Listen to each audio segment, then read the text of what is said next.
I'm a true believer that success leaves clues. I'm always reading books, always watching YouTube videos, and I listen to I don't know how many podcasts about success. And one of my favorite podcasts I listen to is by a guy named Tom Bilyeu called Impact Theory. Now, if you've never heard of Tom Bilyeu before, he actually is the guy, one of the guys that started Quest Nutrition, those little Quest bars. And later on, after he made millions of dollars, he sold that company, and then he started another company on his own called Impact Theory. The more I dove into his interviews that he has on that podcast, the more I was blown away, and I realized this is stuff that my students need to hear. You got a lot to learn. I know, Hans, we all have a lot to learn. Because of his experience growing Quest Nutrition, Tom came to the realization that so many people do not have a growth mindset. They have a fixed mindset.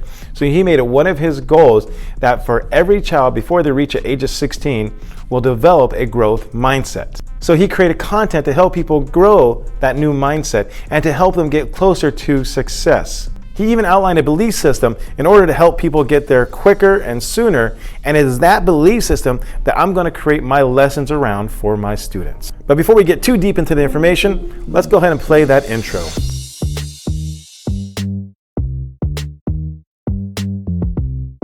Let me start by painting a big picture of how I plan to implement these 25 belief systems, or how I plan to create lessons around the 25 belief systems. So I have an advisory class that we meet 4 days a week for about 20 minutes a day. It is that advisor group that I'm going to focus these lessons upon. My plan is to teach 1 or 2 lessons a week. Each lesson will first start with me sharing that particular belief, and then we'll have a discussion about that. And then we'll move on to the second part where we actually demonstrate that belief with some sort of activity.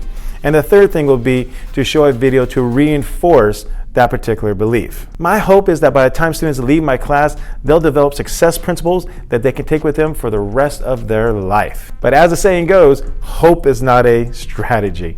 And so what I did is I had students take different surveys, tests, well, I guess we'll call it quizzes, to get a baseline of where they're at right now. So that way I can monitor to really see if they do make progress. I had my students take 3 quizzes. 2 were on growth mindset and 1 was on resilience. Let me show those to you just so you see what they look like. The quiz the students took for resilience is something called the 40 developmental assets. And if you're looking at this, the idea is that the more of these assets students have, the better they will be prepared, or the better they will be at resilience. That means they can experience things, bad things if you want to say, and be able to bounce back from it. And so the goal is that students would have about 30 of these assets. And if they have 30 of these assets, then the understanding is that if something were to come up, they could recover from it and move forward. I had students take 2 surveys, and here's the first one. And once again, all it is certain questions. They either put strongly agree, disagree, or strongly disagree. And based upon the answer, it'll give you a score, which can tell you what category they fall in. And the third quiz is very similar to the second, except the only difference is this has 15 questions, but same thing.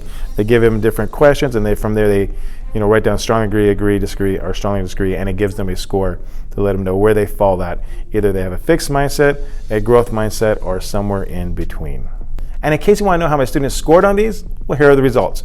Regarding the assets, the 40 developmental assets, I had a total of 29 students take the survey, and 9 of them scored between 31 and 40, means that they are resilient. And then 9 of them scored just below that, which was 21 through 30. That means that 21 through 30 assets. And so they weren't at the perfect score, but they're still at a good score. So overall, 18 out of 29 kids did all right. So I was kind of happy with that one. But then the growth mindset, here's what we got. Once again, 29 students took the survey, actually took both surveys. And here's the results for that one. For both surveys, only 1 student had a fixed mindset for both surveys. And then 2 students had a fixed mindset for 1 survey and a growth mindset for the other survey. So what that means is out of my 29 students, 26 out of the 29 had growth mindsets. That is awesome. I know, right? I wasn't expecting those results. I was actually expecting to see it the other way. I was expecting them to see that out of my 29 students, 26 of them had a fixed mindset. But the fact they had growth mindsets, wow. I mean, the students I have, we're in a socially, economically lower percentile than most of the country, so I was expecting to see real negative results. But this is amazing. So this is definitely good news. Now, how accurate it is, it's hard to say. And what I plan on doing is I'm planning to test them at the end of the year to see if there's been any growth at all, even if they're already at sort of a good level, but just see if there's any growth at all. And then also, the one more thing I want to do is compare their grades. I want to compare their grades from last year to this year to see if hopefully these lessons that I'll be teaching impact their success in school. But for now, it's time for me to start prepping for my first lesson. If you want more tips and tricks of the trade, just click on one of the links above here. And remember, stay zesty.